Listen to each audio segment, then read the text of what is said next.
Welcome to Inside Scoop Live, the podcast where indie authors get personal, sharing insights about their books, their writing journeys, and their passions. I'm your host, Sherry Hoyt, and I invite you to join me for engaging conversations with both debut indie authors and seasoned veterans. Whether you're looking for your next great read or a bit of inspiration, you've come to the right place. Let's get started. Hi, everyone. Reverend Kevin T. Taylor joins the show today to talk about his book, A Charge to Keep, where he bridges the gap between the pulpit and the boardroom, sharing timeless lessons on leadership, trust, and purpose that apply as much to running a company as they do to guiding a congregation. Before we get started, here's the inside scoop on the author. Reverend Kevin T. Taylor is a pastor, educator, and executive leader who bridges the sacred and the strategic. Since 2021, he has served as pastor of Israel AME Church in Albany, New York, where his ministry blends worship, justice, and innovation through initiatives like Speaking Truth to Power Tuesdays and the Summer Literacy Challenge. Beyond the pulpit, Kevin brings over 20 years of C-suite and nonprofit leadership experience. A proud Tuskegee University alum, he has been honored by Marquee Who's Who 2025, 100 Men of Color, and the National Council of Negro Women. Through preaching, teaching, writing, and community service, Reverend Taylor equips organizations and congregations for spiritual growth and lasting transformation. And you can learn more about Reverend Kevin Taylor and his work at revkttaylor.com. Well, hi, Reverend Taylor. Welcome to Inside Scoop Live. Thank you so much. I'm happy to be here, Sherry, and hello to your Inside Scoop audience as well. Thank you. Yeah. To get us started, why don't you tell us a little bit about A Charge to Keep? What's it about? And then what inspired you to write it? So thank you. I am very proud of A Charge to Keep. The title itself comes from a hymn that is familiar to many. A charge to keep I have, a God to glorify. And so my book is A Charge to Keep, and the subtitle is Immutable Leadership Lessons from the C-Suite to the Pulpit. And so in it, I outline 12 lessons that I believe are immutable, and I provide examples that come from both my C-suite experience as well as my pulpit experience. So I've been in the ministry almost 30 years now, and in leadership roles, whether finance or as COO or CEO, interim CEO, executive director. I've been in C-suite roles now for almost 15 years. And so This book was an opportunity to be able to bridge those two worlds and to really to be able to help leaders to understand that you don't have to check your faith at the boardroom door, and you don't have to check your business acumen at the church door. That's such an interesting, unique intersection. I don't think there are any books out there like this. Well, so I think that there are people who are bivocational, who are in ministry and also working another job. And I think that there are others who perhaps are struggling with the ways in which their faith can show up in their workplace and their business acumen in their church or faith-based setting. And so my hope is that this is inspiring to leaders, but also it is true that leadership is lonely. And so whether you are a faith leader or a business leader, it can sometimes feel like what you are going through is unique to you. And what I've tried to do with these real world examples, so there's nothing here that is theoretical. It is all things that I have seen and have been a part of. I'm trying to convey instead that you are not alone, that there are common experiences, and that here's how I dealt with it, and you may choose to do the same. Right. So where do these two worlds intersect, and can each learn from the other? So I think the reality is that we are both. We are both our faith selves when we are at work and our work selves when we are in our faith communities, just as I am a dad and a son and a husband at the same time, and who I am should be consistent in every place that I am, whether at home or at church or in the workplace. The idea is that the same character that guides you in one should guide you in the other, and that you shouldn't be unafraid of applying the lessons in one to the lessons of others. I think that it is also true that there may be a cost to doing so, but you've got to decide in and of yourself whether or not that cost is one that you're willing to risk. As far as being your authentic self in all areas of your life? Absolutely. So in the book, I again share examples from both aspects, but one example from chapter 2 is that I was let go from 2 jobs for essentially the same thing, and that was standing up for what was right. And so in both cases, I argued that the oil and gas industry has the resources, the know-how, and certainly the physical manpower to contribute to the clean energy sector. Mm, And purists and others felt, nope, that's not the case. That's making a deal with the devil. How could you move in that direction? And for me, it was a matter of redemption. It was a matter of faith to be able to say that someone can recognize that they have done wrong. And so in this case, the oil and gas industry, and that they can be a part of making it right. And so we see clear examples of that in the Bible, clear examples of that in our own lives. And so who am I to say that there is no need to be able to accept any philanthropy when philanthropy is what is driving the innovation that is occurring? The mm, boards of both organizations disagreed. And so we parted company, but there were decisions that I made that I would make again. And so I might not have those titles anymore, but I do have my integrity. And I think that it's important for faith leaders to understand that inaction is an action, and that if you are to walk the walk and to walk the talk that you speak of, that it's important for you to be able to do so in every aspect of your life, even if it costs. And certainly we know that it has cost people in leadership positions, and that's something that leaders should be prepared for as they take the helm. right. And it's important, you mentioned for faith-based leadership, but for all of leadership, really. Yeah.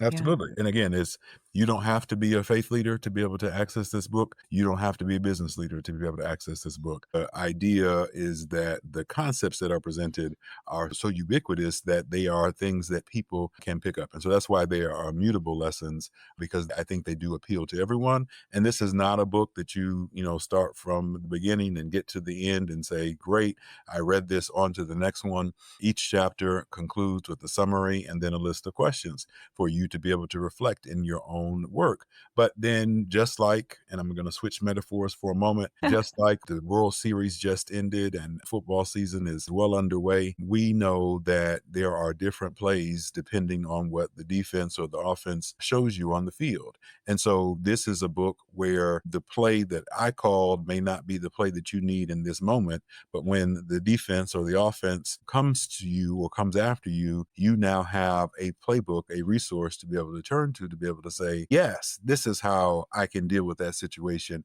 Here is how I can be victorious in my approach. And that it is then a book that is no longer just, I've read it and I'm done, but really sits on your desk or on your nightstand as a reminder to the idea that leadership is lonely and that you are not alone. Yeah, yeah. I like that it's a working guide and you can jump in it wherever you need guidance at any Absolutely. moment. Yeah, Absolutely.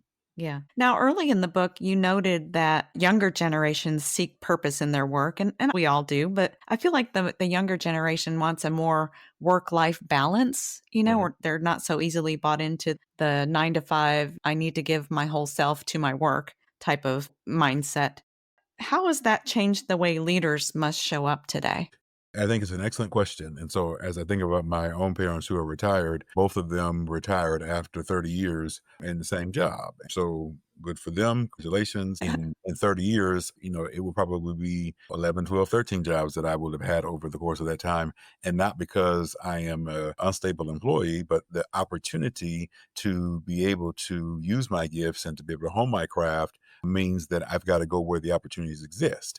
And so I think that as leaders, we have to understand that in order for the younger generation to achieve the American dream as we've defined it, that they too might be looking for more purposeful work and also a environment that is conducive to their lifestyle. So perhaps they are making a choice to have children earlier or later. And so as an employer, we've got to be receptive to the idea of not just maternity leave, but parental leave.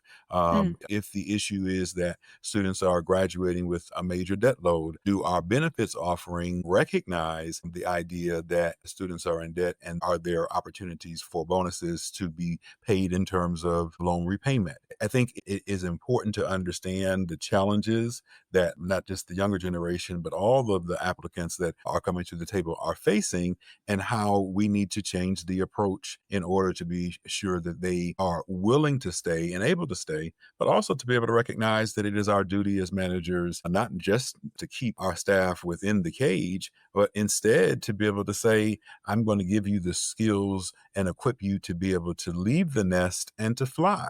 And Mm. while I would love for you to be at our nest for as long as you wish, I recognize that in order for you to have your opportunity, you might need to be elsewhere. And so I'm going to give you the space and the grace to be able to explore opportunities. And I, more than anything, want for you to be prepared for that new opportunity as a result of the management and the coaching that you've received in this role. Those are the adaptive skills that I think that this generation is demanding. And I think the days of retiring after 30 years in one role, I just believe that those are, for the most part, they are over.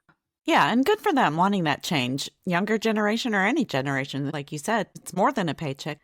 People aren't robots clocking in from 9 to 5. We need that human connection in the workplace. We've built a system that often forgets the people behind the work. You know what I mean?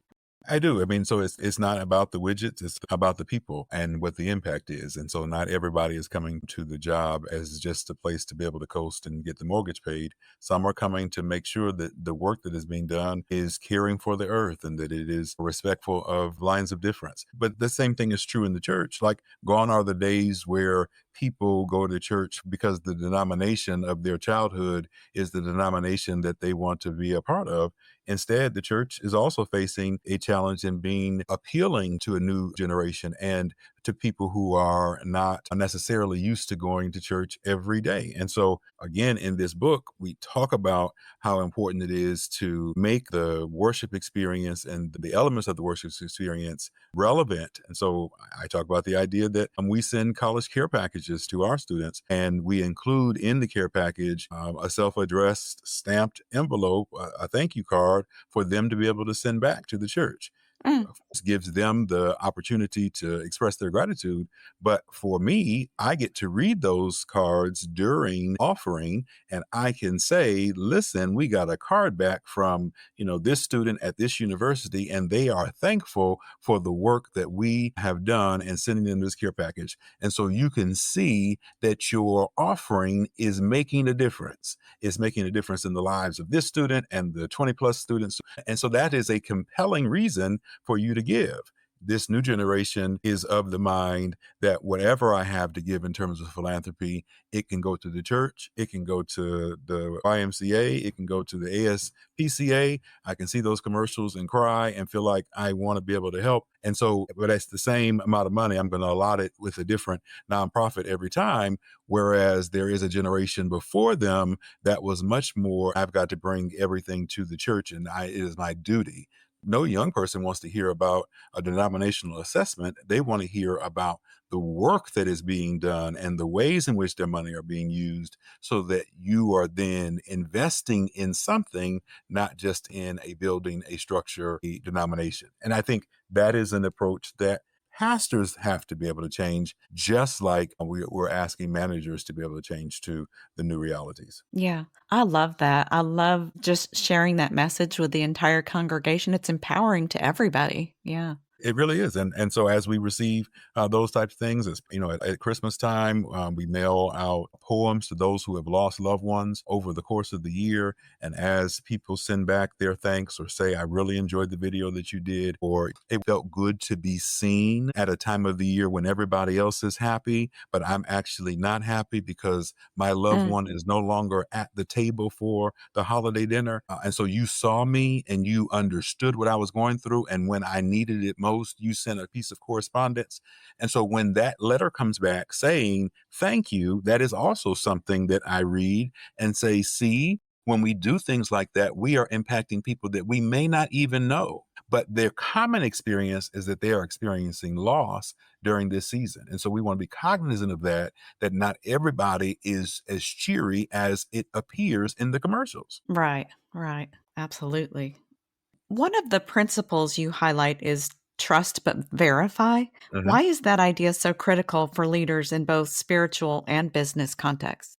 So I think as a manager, you want to be able to trust that your employees are following through on the work that has been assigned to them. I think in your setting, you want to be trusting that people are doing what they say. And so while someone can give you their word, the verification, and as the management center would describe, the need to be able to take a small slice, meaning before the cake is baked, to be able to taste and make sure that the recipe is being followed, to look at the project, and let's take a step back at the 2 or 3 week mark instead of waiting until the project is completed, the 6 week mark, because that verification process ensures that one, that the employee or the member of the congregation understands that what it is that they're doing is important, but two, it gives you the opportunity to be able to redirect should there be something wrong, or to affirm if something is going in the right direction.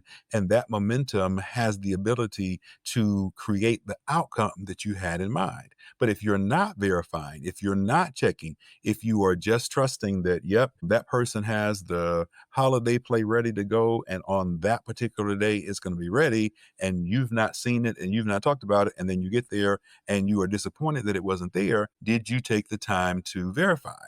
And the presentation that is so important, that is going to the board and could determine the future of the organization, if you are not verifying that the information being presented is what would convey the message that you are trying to send, then you will be disappointed in the outcome simply because you did not take the time to review.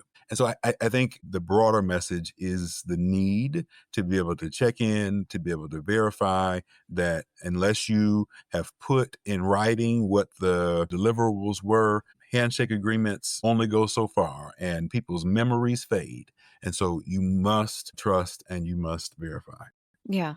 I mean, it sounds like common sense. But I had a geometry teacher, Mr. Kevin Beamer, who would always say that common sense ain't so common anymore. That was the phrase that he taught us in geometry, but that to say that some of these will feel familiar to you. The examples provided may be new to you, but yes, some of them do boil down to things that you have learned, but sometimes you just needed a reminder that this process that I know about actually belongs here too. And so particularly in the faith sense, it's like, oh, they got this, that we believe the same thing, and so it's going to be fine. And in the business sense, this person's been on the job for a long time, and I know that they know what to be able to do. And you may think that that's the case, but you don't always know. And Mhm. sometimes people are good at hiding what they don't know, and you might not be satisfied with the outcome otherwise. Right. You also write that stability is the backbone of every successful organization. How can leaders foster stability when everything around them keeps shifting? So I think change and transition are a part of everything. The only constant in life, as the saying goes, is change. And so change management is an important component. But stability is equally as critical, because it is the stability that gives people the confidence that what they are working in and what they are working towards is going to be able to outlast them. So as a leader, clearly the first things that you want to be able to do is to assess the financial situation of whatever organization you are in. How much runway do you really have? How much information and what feedback are you really getting? Are the people who are around you giving you honest feedback, or are you sitting on a house of cards and nobody is saying anything? And so I think that's important. I think another aspect, though, of stability is predictability. And so as organizations grow and as organizations change, one of the realities is you will attract people who have different interests and have different backgrounds. And so they might come from an organization or come from a church where there is a certain structure in place. And it feels like, based on the old boy network or the friend group or the archetype of the ideal employee, it can feel like those people are being promoted, are being praised, are being granted special access, that the rest of the congregation, the rest of the members of the team are not. And so part of being stable is also ensuring that promotions are predictable, that it follows a similar cadence for everyone, that Mm, each person gets an opportunity to be a part of a leadership training, that everyone gets a chance to be able to do the big and important thing. That is necessary because that creates a space where I don't have to worry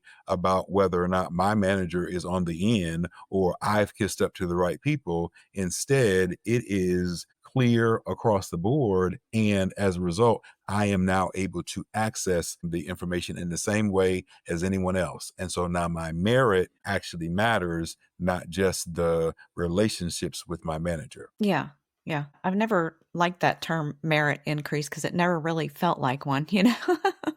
And it won't be if it's not tied to merit, right? If it Right, only goes to the favorites, then that's not merit. That's just favoritism. right. So many of the lessons in your book that you share come from your hard earned experience. Can you recall a moment that most tested your integrity or faith or both?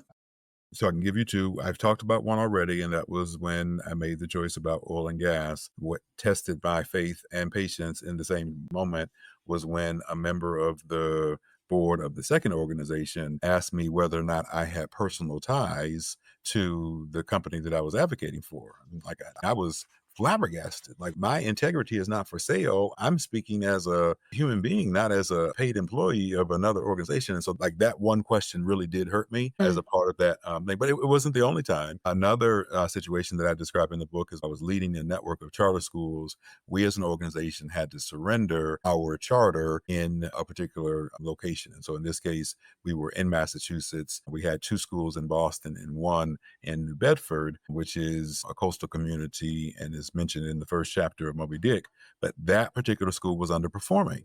And so we ultimately had to make the very tough choice to be able to surrender our charter. And that meant that at the end of the year, the school would close. And so to stand before parents, to be able to say to them that not only is the school that you've enrolled your child in not going to be in existence next year, but to be able to say to students who are present that yes, the teacher that you love and the experiences that you have, you're now going to need to find a different location because this school will no longer be in existence. And so mm. we had that meeting in the cafeteria slash meeting space of that particular school.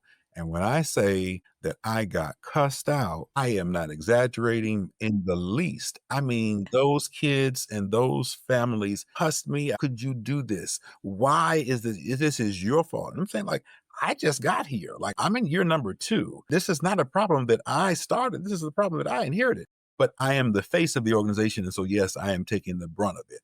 And so I Mm. don't know who called the police. It was not me, but the police came. I can remember very distinctly, and I talk about this in the book. I can remember a girl being so frustrated that she got up on top of the table and started screaming at the top of her lungs, "You are not listening to me, and this is wrong." And I had to take it. And Oh, like, wow. okay, I mean, I understand that this is emotional. I understand that this is a challenge, but I am saying to you that the best thing that we can do is to say that this is not working and that we need to just give it up.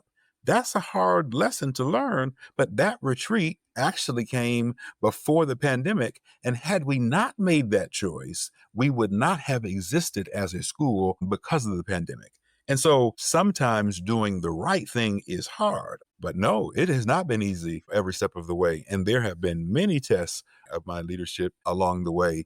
And that's why this book to me is so important because it can feel like I'm the only person that's ever gotten cussed out by a parent, or I'm the only person who has had to deal with the consequences of someone else's challenge. But you're in the seat now, and people are looking to you for the next steps. Right, right. Oh my goodness. Doing the right thing is not easy. Absolutely. How can leaders recognize when to step back and let others take the lead or get help?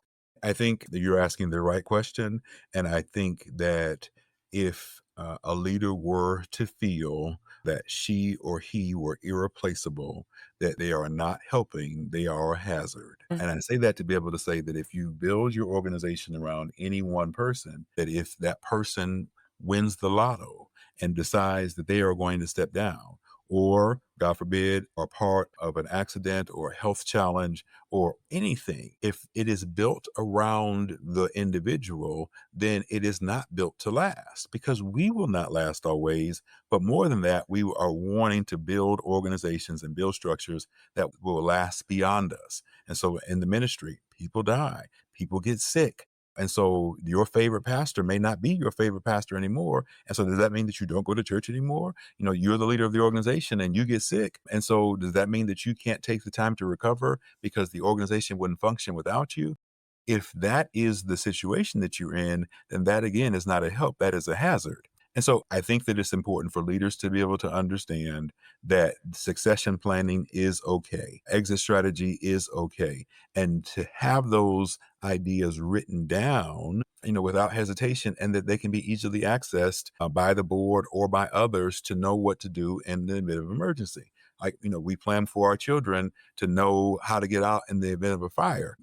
I live in a state that my kindergartner was doing active shooter drills. I hated it for him, but I Mm, understand that several years ago, there was a shooting in a elementary school, and it is now state law that twice a year the children have to practice. And so, okay, like that is the reality of where we are. And so I say that to be able to say about succession planning. On the other side, though, I think it's important for a leader to be able to also understand that she or he does not have to know everything and not be the only person that is knowledgeable in the room. And so you can do one of two things. You can continue to do coursework and night classes and certifications in order for you to be able to fill those gaps in your background, or you can hire for them. And so right. it is important as a manager to also know where your weaknesses are, and you can work on those weaknesses, or you can then attract people who are complementary to you and can be the person who is able to do it. So maybe fundraising is not your strength, but there is someone out there that loves to do it. Well, great, hire them and you focus on the things that only you can do. And so it doesn't mean that you are a failure as a leader. It actually makes you stronger to be able to say, and here's the help that I needed. I was leading a charter school and I don't have the same academician background as having been a teacher and a principal that many other charter leaders do. But Hmm. like that doesn't mean from an operational perspective, I didn't know what to do. I certainly did. And so what I did though was to make sure that we had a chief academic officer and a chief schools officer. And the academic officer was around setting the curriculum agenda, and the chief schools officer was ensuring that the principal cohesion was where it needed to be in order for our schools to be able to function as one and not three separate entities, while I, as a leader, negotiated with the union, while I, as the leader, was talking with the bank and with the board and with all of those other areas.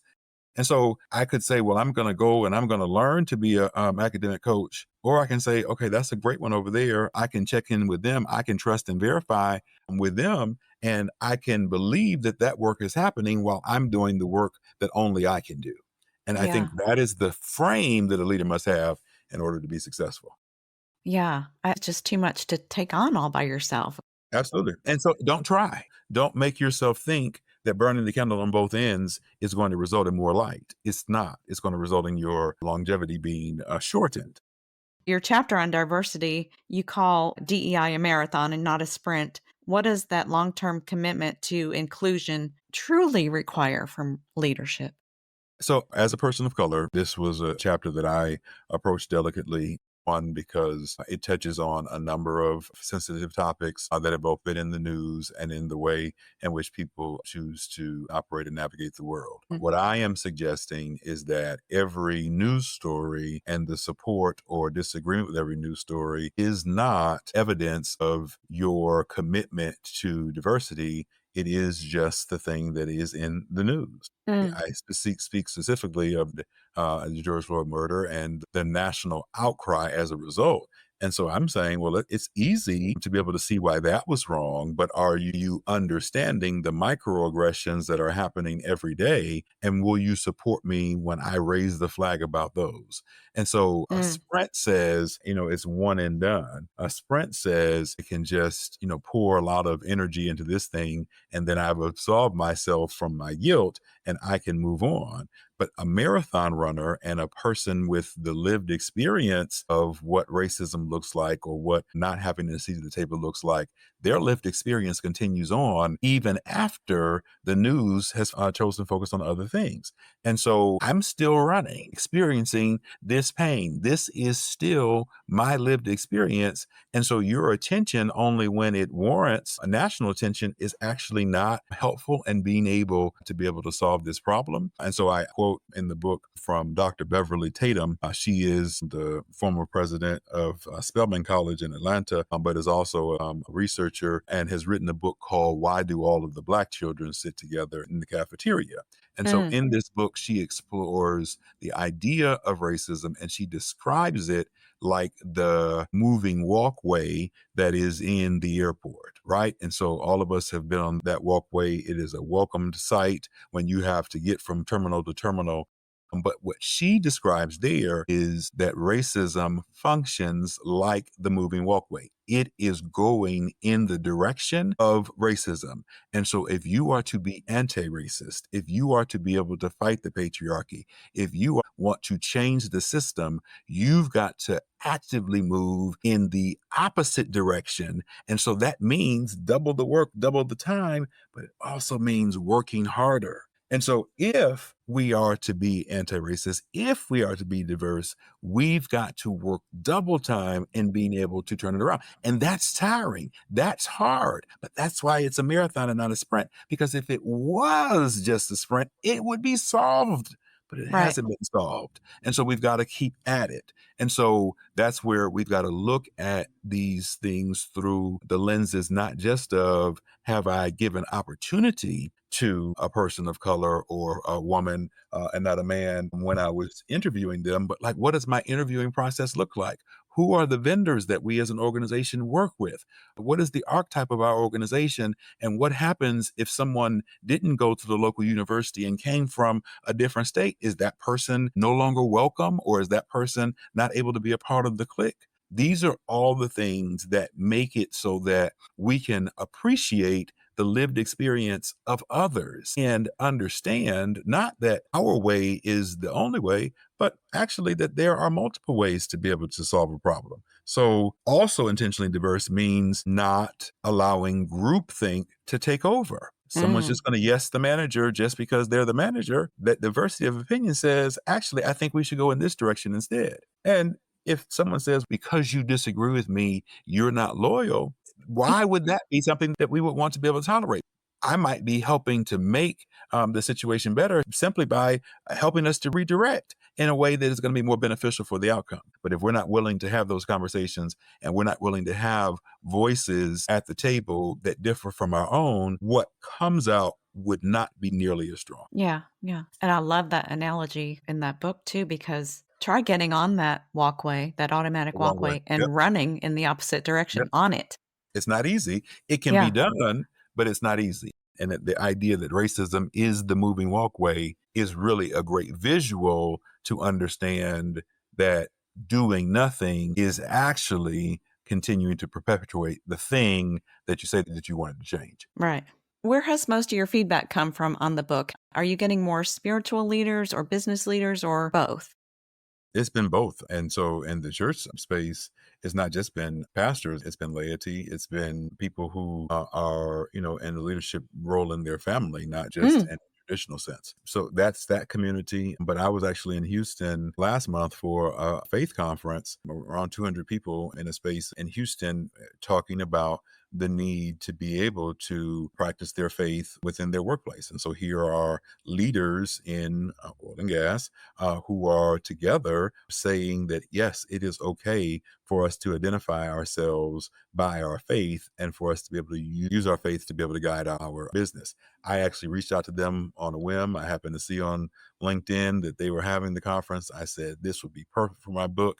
And so Mm. I said, let me just email them. And so I did, and they emailed right back. Okay. So we began a conversation, and ultimately I was able to get there. But I say that to be able to say that in answer to your question, yes, it has been resonant in both spaces. Right. Wow, that's great. As your work in ministry and education and leadership development continues, what's next for you? Are there new projects for you on the horizon? Another book? So I'm actually working on developing a coaching business. And so I'm looking at being able to bring some of these concepts exactly to the teams and to the employees that would benefit from them. And so, people can visit my LinkedIn or go to my website to be able to learn more about the way in which I align purpose with performance. So that's one. So the coaching business. And so I'm available for that. Obviously, for keynotes and for workshops and for retreats and board sessions, I can do all of those things. But I really do believe that this book is one of a trilogy. And so, Mm. second book, I am tentatively calling A Calling to Fulfill. So, from the second verse of that hymn, A Charge to Keep, A Calling to Fulfill. And what I want to talk about there is the cost of leadership. And so I want for this to be from the perspective of the spouse of the leader who is getting cussed out at the school, the children of the leader who see mom or dad struggling and aren't necessarily sure why this is the right fit, the church or the business owner or the business that is employing this person who has the vision. I want for us to be able to be wide-eyed about the fact that when you are the leader, that there are consequences, and those consequences extend to more than just you. And so if you are a spouse of a person who, when you got married, they wanted to be a chef, but then at some point they answered the call to be a pastor, and you're like, wait, I thought we were dealing with the restaurant, and now you're talking about, feeding people 5 loaves of bread and 2 fish. Like, that's not the same. And so what do you do? How do I support this person as they're going through? And so a calling to fulfill is to really to be able to say, and even a letter to my younger self, all right, you said you wanted to do this, but were you aware of the possibility that you would, for a principled stand, lose your job twice? That is the type of book that book is going to be. And then the third book, again, borrowing from the verse of the song, is to serve the present age. And while the books do not come in the same order as the verses of the hymn, that once we've understood in the first book how hard it is to stay in the seat, and then in the second book, the consequence of that leadership on the people that we love, the third book says, all right, now how do I reinvent myself for such a time as this? Mm. And so I'm in this moment and I'm without a job and I have this book. And so I am reinventing myself to be a coach, to be someone who is able to assist others in this work. This is not what I thought that I would be doing at this point in my life, but it is what in this age, what was required. So what do we as leaders have to do to serve the present age? There are different, and we talked about this earlier, different skills that are needed in this moment than may have been needed in the past. And Mm. so how are you going to repackage? How are you going to replan? How are you going to take advantage of the tools that are available? Social media was not available for my parents at the time that they were working for 30 years in a row. But like now, my mom, who was against Facebook, is now active on it. And not because for any other reason, but like that's how they got church during the pandemic. Mm. Was churches had to switch to Facebook and to other means. And so, she's now into it, scrolls all the time, telling me about people that were in my life years ago. And, they're doing this and they're doing that. Okay, mom, thank you. But the reality is that the tools have changed. And so how do we keep up with that? So those are the two books that are on the horizon. And that's what I'm working towards. I really am working toward being a thought partner to leaders that are looking to build, and again, to align their purpose with their performance. Well, it sounds like you are going to be very busy. I hope so. That's the plan. And that's how I expect also to be a very present dad. And so it gives me the flexibility to, month before last, my son's class, kindergartners, went to the apple orchard. And so I was Mm. able to be a chaperone. My parents, because of the work that they did, couldn't be the room mom, couldn't be the one to come read to the class, couldn't be the ones to be able to go on the field trips. And so I'm grateful that in this season, I have the opportunity to be present and for the teachers not just to know me, but for the kids in the class to know me too. Absolutely. Well, Reverend Taylor, thank you so much for joining me today and sharing a little bit about yourself and your work. I really enjoyed the conversation and appreciate you coming on the show. Thank you for having me. And you can find the book by going on Amazon or by visiting my website, REVKTTAYLOR.com. Thank you so much. Thank you so much for joining me today for my interview with Reverend Kevin T. Taylor, author of A Charge to Keep. You can learn more about Reverend Taylor and his work at revkttaylor.com. And be sure to check out our other interviews at InsideScoopLive.com.